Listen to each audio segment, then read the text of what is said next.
Hey everyone, कैसे हो आप लोग। मैं हूं मोनिका और हम लोग पढ़ रहे हैं सामान्य ज्ञान। लूसेंट पब्लिकेशन की जो बुक है इसका हम लोग कंप्लीट रिवीजन कर रहे हैं, जिसमें हमने हिस्ट्री से स्टार्ट किया था। इसका फर्स्ट पोर्शन जो है वो हिस्ट्री ही है।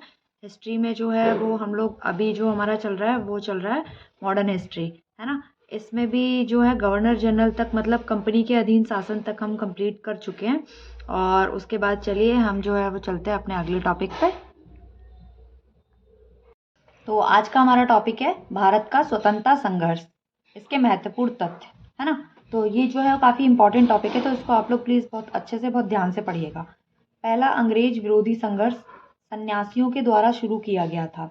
पहला अंग्रेज विरोधी संघर्ष सन्यासियों के द्वारा शुरू किया गया था और सन्यासी विद्रोह का उल्लेख बंकिम चंद्र चटर्जी के उपन्यास आनंद मठ में किया गया है। एवं सन्यासी विद्रोह का जो उल्लेख है वो बंकिम चंद्र चटर्जी का जो उपन्यास है आनंद मठ उसमें किया गया है। 1857 ईस्वी में दादा भाई नौरोजी ने इंग्लैंड में भारतीय सुधार समिति की स्थापना की थी। 1887 ईस्वी में दादा भाई नौरोजी ने इंग्लैंड में भारतीय सुधार समिति की स्थापना की थी। 1887 ईस्वी के बाद ब्रिटिश सरकार का रुख कांग्रेस के प्रति कठोर होता चला गया था। 1887 के बाद क्या हुआ कि जो ब्रिटिश सरकार का जो रुख था वो कांग्रेस के प्रति कठोर होता चला गया था। डफरिन ने कहा, कांग्रेस केवल सूक्ष्मदर्शी अल्पसंख्यक का प्रतिनिधित्व करती है। डफरिन ने क्या कहा था? कांग्रेस केवल सूक्ष्मदर्शी अल्पसंख्यक का प्रतिनिधित्व करती है। कर्जन ने कहा, कांग्रेस अपने पतन की ओर लड़खड़ाती हुई जा रही है। ये जो स्टेटमेंट है ना डफरिन के और कर्जन के, ये काफ़ी इंपॉर्टेंट है, ये एग्जाम में पूछे जाते हैं कि कांग्रेस केवल सूक्ष्मदर्शी अल्पसंख्यक का प्रतिनिधित्व करती है। ये बात किसने कही थी? तो ये बात डफरिन ने कही थी। और कांग्रेस अपने पतन की ओर लड़खड़ाती हुई जा रही है। डफरिन ने कहा, कांग्रेस केवल सूक्ष्मदर्शी अल्पसंख्यक का प्रतिनिधित्व करती है। कर्जन ने कहा, कांग्रेस अपने पतन की ओर लड़खड़ाती हुई जा रही है। अरविंद घोष के अनुसार कांग्रेस क्षय रोग से मरने ही वाली है। अरविंद घोष ने क्या कहा कि जो कांग्रेस है वो क्षय रोग से मरने ही वाली है। बंकिम चंद्र चटर्जी ने क्या कहा? कांग्रेस के लोग पदों के भूखे राजनीतिज्ञ हो गए हैं। मतलब कि कांग्रेस के जो लोग हैं ना वो केवल पदों के भूखे हैं। नौरोजी दत्त एवं वाचा ने धन निकास के सिद्धांत का भी प्रतिपादन दिया। नौरोजी दत्त एवं वाचा ने धन निकास के सिद्धांत का प्रतिपादन किया। ब्रिटिश हाउस ऑफ कॉमन्स का चुनाव लड़ने वाले सर्वप्रथम भारतीय दादा भाई नौरोजी थे। ब्रिटिश हाउस ऑफ कॉमन्स का जो चुनाव लड़ने वाले सबसे पहले व्यक्ति थे वो कौन थे? मतलब भारतीय जो थे वो दादा भाई नौरोजी ही थे। इन्होंने लिबरल पार्टी के उम्मीदवार के रूप में फिन्सबरी में 1892 में चुनाव जीता था। इन्होंने लिबरल पार्टी के उम्मीदवार के रूप में फिन्सबरी से 1892 में चुनाव जीता था। लॉर्ड कर्जन ने 20 जुलाई 1905 को बंगाल विभाजन के निर्णय की घोषणा की। लॉर्ड कर्जन ने 20 जुलाई 1905 को बंगाल विभाजन के निर्णय की घोषणा की। बंगाल विभाजन के विरोध में 7 अगस्त 1905 को कलकत्ता के टाउन हॉल में स्वदेशी आंदोलन की घोषणा कर दी गई। बंगाल विभाजन के विरोध में 7 अगस्त 1905 ईस्वी को कलकत्ता के टाउन हॉल में स्वदेशी आंदोलन की घोषणा कर दी गई। बंगाल विभाजन 16 अक्टूबर 1905 से प्रभावी हुआ। बंगाल विभाजन जो है वो 16 अक्टूबर 1905 से प्रभावी हुआ। इस दिन पूरे बंगाल में शोक दिवस मनाया गया। मतलब 16 अक्टूबर 1905 को क्या हुआ? पूरे बंगाल में शोक मनाया गया। स्वदेशी आंदोलन में वंदे मातरम, विभाजन नहीं चाहिए एवं बंगाल एक है आदि के नारे लगाए गए। जो स्वदेशी आंदोलन किया था लोगों ने, बंगाल विभाजन ना हो इस वजह से, तो वहाँ पे वंदे मातरम, विभाजन नहीं चाहिए एवं बंगाल एक है आदि के नारे लगाए। स्वदेशी आंदोलन का विचार सर्वप्रथम कृष्ण कुमार मिश्र के पत्र संजीवनी में 1905 में प्रस्तुत किया गया था। स्वदेशी आंदोलन का जो विचार है ना वो सर्वप्रथम कृष्ण कुमार मित्र का पत्र है एक संजीवनी, उसमें 1905 में प्रस्तुत किया गया था। आंध्र के डेल्टा इलाकों में स्वदेशी आंदोलन को वंदे मातरम आंदोलन के नाम से जाना जाता था।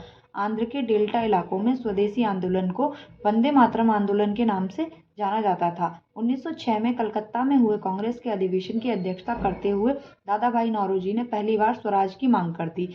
1906 ईस्वी में क्या हुआ कि 1906 में जो कलकत्ता में कांग्रेस का अधिवेशन हुआ था ना, उसमें दादा भाई अधिवेशन की अध्यक्षता करते हुए ही दादा भाई नौरोजी ने पहली बार स्वराज की मांग कर दी।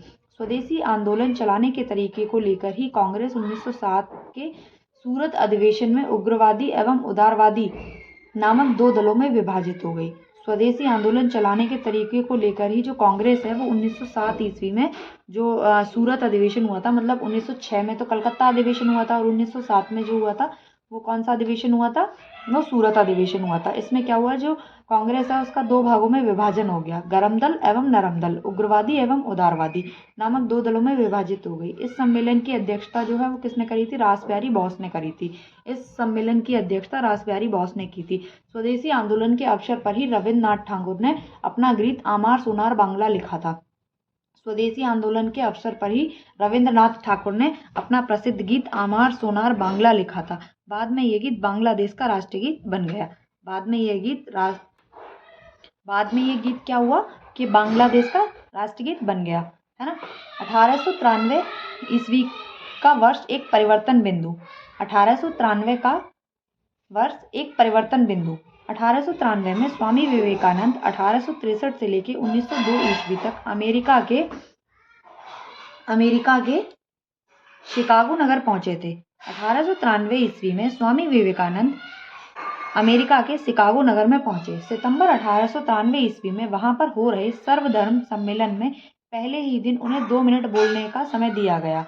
सितंबर 1893 में वहां पर हो रहे सर्वधर्म सम्मेलन में पहले ही दिन उन्हें वहां 2 मिनट बोलने का समय दिया गया था। जैसे ही उन्होंने अपने वक्तव्य का संबोधन अमेरिका के भाइयों और बहनों के साथ शुरू किया, तालियों की गड़गड़ाहट ने न केवल उन्हें बल्कि भारत को विश्व के सर्वोच्च देशों में लाकर खड़ा कर दिया। उन्हें तूफानी हिंदू कहा जाने लगा। 1893 में 14 वर्ष के बाद योगीराज अरविंद घोष, समय क्या था 1872 से 1950 की भारत भूमि पर वापसी हुई। 1893 ईस्वी में 14 वर्ष के बाद योगीराज अरविंद घोष की भारत की भूमि पर वापसी हुई। 1893 में उन्होंने एक लेखमाला न्यू लैम्प फॉर ओल्ड प्रकाशित किया। 1893 में उन्होंने क्या किया, एक लेखमाला न्यू लैम्प फॉर ओल्ड प्रकाशित किया। 16 नवंबर 1893 को एनी बेसेंट भारत आई। 16 नवंबर 1893 ईस्वी में जो एनी बेसेंट है वो भारत आई। वे वाराणसी शहर में रहने लगी। भारत आने के बाद क्या हुआ, वे वाराणसी शहर में रहने लगी। उन्होंने भारतीयों से कहा कि मैं हृदय से तुम्हारे साथ हूँ और संस्कृति से भी मैं तुम्ही लोगों में से एक हूँ। 1893 में महात्मा गांधी अब्दुल्ला सेठ नामक व्यापारी के मुकदमे में दक्षिण अफ्रीका गए थे।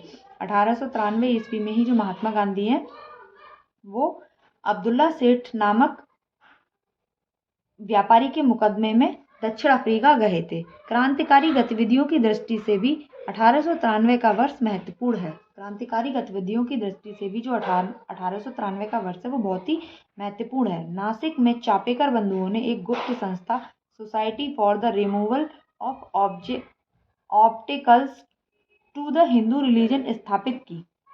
बाल गंगाधर तिलक पहले कांग्रेसी नेता थे जिन्होंने देश के लिए कई बार जेल जाने की यात्रा की। बाल गंगाधर ऐसे पहले कांग्रेसी नेता थे जिन्होंने देश के लिए कई बार जेल की यात्रा की। 1897 में राजद्रोह के आरोप में 18 माह की कारावास भी हुई।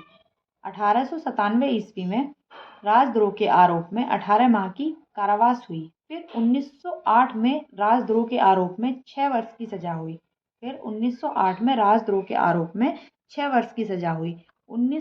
से 1914 तक वर्मा के मॉडले जेल में 6 वर्ष काटने पड़े। 1908 से 1914 तक वर्मा के मॉडले जेल में 6 वर्ष काटने पड़े। प्लेग के समय की ज्यादतियों से प्रभावित होकर पूना के चापेकर बंधुओं ने प्लेग अधिकारी रैंड एवं एयर्ट की हत्या कर दी। प्लेग के समय की ज्यादतियों से प्रभावित होकर पूना के चापेकर बंधुओं दामोदर एवं बालकृष्ण ने प्लेग अधिकारी रैंड एवं एयर्ट की हत्या कर दी। बंगाल में क्रांतिकारी विचारधारा को वारिंद्र कुमार घोष एवं भूपेंद्र दत्त नाथ ने फैलाया था। बंगाल में जो क्रांतिकारी विचारधारा थी उसे किसने फैलाया था? वारिंद्र कुमार घोष एवं भूपेंद्र नाथ दत्त ने फैलाया था। 1905 ईस्वी में वारिंद्र कुमार घोष ने भवानी मंदिर नामक पुस्तिका लिखी। 1905 में वारिंद्र कुमार घोष ने भवानी मंदिर नाम की पुस्तिका लिखी जिसमें क्रांतिकारी कार्यों को संगठित करने के लिए केंद्र बनाने के लिए जानकारी दी गई। 1906 में इन दोनों ने मिलकर युगांतर नामक एक समाचार पत्र का भी प्रकाशन किया। 1906 में ही इन दोनों ने मिलकर ही युगांतर नामक एक समाचार पत्र का प्रकाशन किया। बंगाल में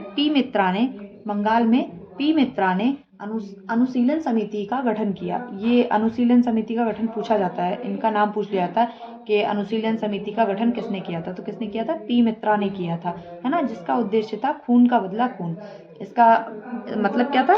खून का बदला खून। अनुशीलन समिति की 500 शाखाएं खोली गई। अनुशीलन समिति की 500 शाखाएं खोली गई। अनुशीलन समिति ने हेमचंद्र दास कानूनगो को पेरिस भेजा। अनुशीलन समिति ने क्या किया? हेमचंद्र दास को कानूनगो को पेरिस भेजा, जिसने रूसी क्रांतिकारी निकोलस सम्प्रास्की को बम बनाना सम्प्रास्की से बम बनाना सीखा। जिसने निकोलस सम्प्रास्की से बम बनाना सीखा। महाराष्ट्र में विनायक दामोदर सावरकर ने 1904 ईस्वी में अभिनव भारत नामक एक संस्था स्थापित की। महाराष्ट्र के जो विनायक दामोदर सावरकर थे, इन्होंने क्या किया? 1904 में अभिनव भारत एक नामक संस्था स्थापित की। अभिनव भारत संगठन के सदस्य पीएन बापट बम बनाने की कला सीखने के लिए पेरिस गए थे। अभिनव भारत संगठन के एक सदस्य थे पीएन बापट, जो कि बम बनाने की कला सीखने के लिए पेरिस गए थे। महाराष्ट्र में क्रांतिकारी आंदोलन उभारने का जो श्रेय है वो तिलक के पत्र केसरी, जो कि मराठी में था, उसे जाता है। महाराष्ट्र में जो क्रांतिकारी आंदोलन को उभारने का जो श्रेय जाता है ना, वो तिलक का एक पत्र था केसरी, जो कि मराठी भाषा में लिखा हुआ था, उन्हें जाता है। तिलक ने 1893 ईस्वी में गणपति एवं 1895 ईस्वी में शिवाजी उत्सव मनाना प्रारंभ किया था। तिलक ने 1893 में गणपति एवं 1895 में शिवाजी उत्सव मनाना प्रारंभ किया था। वैलेंटाइन सिराले ने बाल गंगाधर तिलक को भारतीय असंतोष का जनक कहा। वैलेंटाइन सिराले ने बाल गंगाधर तिलक को भारतीय असंतोष का जनक कहा। महाराष्ट्र में महत्वपूर्ण क्रांतिकारी पत्र काल का संपादक परांजपे ने किया था। महाराष्ट्र में महत्वपूर्ण क्रांतिकारी पत्र काल का जो संपादन है वो परांजपे ने किया था। प्रफुल्ल चाकी और खुदीराम बोस ने 30 अप्रैल 1908 को मुजफ्फरपुर के जज किम्सफोर्ड की हत्या का प्रयत्न किया था। प्रफुल्ल चाकी एवं खुदीराम बोस ने 30 अप्रैल 1908 को मुजफ्फरपुर के जज किम्सफोर्ड की हत्या का प्रयत्न किया था। गलती से बम केनेडी की गाड़ी पर गिरा दिया गया। गलती से जो बम है वो केनेडी की गाड़ी पर गिरा दिया गया, जिससे दो महिलाओं की मृत्यु हो गई। चाकी ने आत्महत्या कर ली और खुदीराम बोस को लगभग 18 वर्ष की अवस्था में 11 अगस्त 1908 को फांसी दे दी गई। चाकी ने क्या किया? उसके बाद आत्महत्या कर ली और खुदीराम बोस को लगभग 18 वर्ष की अवस्था में 11 अगस्त 1908 को फांसी दे दी गई। खुदीराम बोस बंगाल के क्रांतिकारियों के युगांतर दल के सक्रिय सदस्य थे। जो खुदीराम बोस थे वो बंगाल के क्रांतिकारियों के युगांतर दल के सक्रिय सदस्य थे। युगांतर दल के नेता बारेंद्र कुमार घोष थे। युगांतर दल के नेता कौन थे? बारेंद्र कुमार घोष थे। 1905 ईस्वी में लंदन में श्यामजी कृष्ण वर्मा ने इंडियन होम रूल सोसाइटी की स्थापना की। इंडियन होम रूल सोसाइटी की स्थापना किसने की थी? श्यामजी कृष्ण वर्मा ने की थी। ये इंपॉर्टेंट है, सब लोग याद कर लीजिएगा इसको। 1905 में लंदन में श्यामजी कृष्ण वर्मा ने ही इंडियन होम रूल सोसाइटी की स्थापना की थी। ठीक है। 30 दिसंबर 1906 को ढाका के नवाब सलीम उल्लाह खां के निमंत्रण पर सम्मेलन हुआ। 30 दिसंबर 1906 ईस्वी को ढाका के नवाब सलीम उल्लाह खां के निमंत्रण पर एक सम्मेलन हुआ। नवाब वकारुल मुल्क इसके अध्यक्ष थे। इसी सम्मेलन में अखिल भारतीय मुस्लिम लीग का भी उदय हुआ। लीग का संविधान 1907 में कराची में बना और इस संविधान के अनुसार पहला अधिवेशन 1908 ईस्वी में अमृतसर में हुआ, जहां आगा खां को इसका अध्यक्ष बना दिया गया। मुस्लिम लीग ने बंगाल विभाजन का समर्थन किया था। भीकाजी रुस्तम कामा भारतीय मूल की फ्रांसीसी नागरिक थी। भीकाजी रुस्तम कामा जो थी वो क्या थी? भारतीय मूल की एक फ्रांसीसी नागरिक थी, जो जर्मनी के स्टुटगार्ट शहर में 22 अगस्त 1907 को आयोजित 7वीं अंतर्राष्ट्रीय कांग्रेस में तिरंगा फहराने के लिए जानी जाती हैं। जो कि जर्मनी के स्टुटगार्ट में 22 अगस्त 1907 को आयोजित 7वीं अंतर्राष्ट्रीय कांग्रेस में तिरंगा फहराने के लिए जानी जाती हैं। इनके माता पिता पारसी थे। इन्होंने दादा भाई नौरोजी के निजी सचिव के रूप में भी काम किया था। 1 जुलाई 1909 को मदन लाल ढींगरा ने विलियम कर्जन वाइली को गोली मारकर हत्या कर दी। 1 जुलाई 1909 ईस्वी को मदन लाल ढींगरा ने विलियम कर्जन वाइली की गोली मारकर हत्या कर दी। 16 अगस्त 1909 को मदन लाल ढींगरा को मृत्युदंड दे दिया गया था। 16 अगस्त 1909 को मदन लाल ढींगरा को मृत्युदंड दे दिया गया था। 21 दिसंबर 1909 ईस्वी को अनंत कहारे ने जैक्सन को गोली मार दी थी। वायसराय लॉर्ड हार्डिंग ने 1911 ईस्वी में दिल्ली में एक भव्य दरबार का आयोजन किया। इंग्लैंड के सम्राट जॉर्ज पंचम एवं मैरी के स्वागत में किया गया। ये जो दिल्ली दरबार लगा था ना, पहला दिल्ली दरबार कब लगा था? 1911 में लगा था, इंग्लैंड के जॉर्ज पंचम एवं मैरी के स्वागत में। इस दरबार में कौन कौन सी घोषणाएं की गई थी? बंगाल विभाजन को रद्द किया गया। मतलब 1911 में जो दिल्ली दरबार लगा था उसमें घोषणा की गई कि बंगाल विभाजन को जो है वो रद्द किया गया। बंगाली भाषी क्षेत्रों को मिलाकर अलग एक प्रांत बनाया गया। बिहार एक अलग राज्य बना। 1911 में ही ये घोषणा कर दी गई थी कि बिहार एक अलग राज्य बना, जिसमें उड़ीसा भी शामिल था। जब बिहार एक अलग राज्य बनाया गया था तो उस समय उसमें उड़ीसा भी शामिल था। और राजधानी को कलकत्ता से दिल्ली स्थानांतरित करने की घोषणा हुई। तो 1912 में दिल्ली जो है भारत की राजधानी बनी। मतलब कि 1911 में ही ये 4 घोषणाएं कर दी गई थी कि बंगाल विभाजन को रद्द कर दिया जाएगा, बंगाली भाषियों के लिए एक अलग प्रांत बनाया जाएगा और बिहार को एक अलग राज्य बना दिया जाएगा जिसमें उड़ीसा को भी शामिल किया जाएगा, एवं राजधानी जो है वो कलकत्ता से दिल्ली स्थानांतरित की जाएगी। एवं 1912 में फिर क्या हुआ कि राजधानी जो है वो दिल्ली को बना दिया गया। अब यहाँ पे हम थोड़ा सा आगे पढ़ने से पहले खुदीराम बोस के बारे में थोड़ी सी जानकारी लेंगे। खुदीराम बोस का जन्म हुआ था सन 1889 ईस्वी में। गांव था इनका हबीबपुर, जिला इनका मिदनापुर, पश्चिम बंगाल था। मतलब ये पश्चिम बंगाल में पैदा हुए थे। और इन्हें पकड़ने वाली जो पुलिस थी कौन थी? फतेह सिंह एवं शिव प्रसाद मिश्र। उन पुलिस वालों का नाम था फतेह सिंह एवं शिव प्रसाद मिश्र। और खुदीराम बोस के मुकदमे में जज कौन थे? कर्नडर्फ। खुदीराम बोस के मुकदमे में जो जज थे उनका क्या नाम था? कर्नडर्फ। सरकारी वकील कौन था? मानुक तथा विनोद मजूमदार। और खुदीराम बोस की ओर से जो वकील थे वो कौन थे? कालिदास बोस। और फांसी की तारीख क्या थी? खुदीराम बोस को किस तारीख को फांसी हुई थी? 11 अगस्त 1908 को। 11 अगस्त 1908 को। एक हाथ में गीता लेकर खुदीराम बोस फांसी के तख्ते पर जा खड़े हो गए थे। एक हाथ में गीता लेकर जो खुदीराम बोस हैं वो फांसी के तख्ते पर जाकर खड़े हो गए थे। ठीक है। 23 दिसंबर 1912 ईस्वी को रास बिहारी बोस ने दिल्ली में वायसराय लॉर्ड हार्डिंग पर बम फेंका। 23 दिसंबर 1912 को रास बिहारी बोस ने क्या किया कि दिल्ली में जो वायसराय हार्डिंग था उन पर बम फेंक दिया। इसके परिणाम स्वरूप क्या हुआ? 13 व्यक्ति गिरफ्तार कर लिए गए। हार्डिंग पे जो बम फेंका ना उसके फलस्वरूप 13 व्यक्तियों को गिरफ्तार कर लिया गया। अब इसमें गिरफ्तार होने वाले प्रमुख बंदे कौन थे? मास्टर अमीचंद थे, दीनानाथ अवध बिहारी लाल थे, बाल मुकुंद थे और बसंत कुमार विश्वास थे, हनुमंत सहाय एवं बलराज थे। दीनानाथ दबाव में आकर सरकारी गवाह बन गए थे। जो दीनानाथ थे वो दबाव में आके क्या हुआ? सरकारी गवाह बन गए थे। और मास्टर अमीचंद, अवध बिहारी लाल, बाल मुकुंद एवं बसंत कुमार विश्वास को फांसी दे दी गई थी। मतलब दीनानाथ ने क्या किया? दीनानाथ ने सरकारी गवाह बन के गवाही दे दी और इनकी गवाही के बाद क्या हुआ कि बाल मुकुंद, बसंत कुमार विश्वास, अमीचंद, अवध बिहारी लाल इन सबको क्या हुआ? फांसी की सजा दे दी गई थी। ठीक है।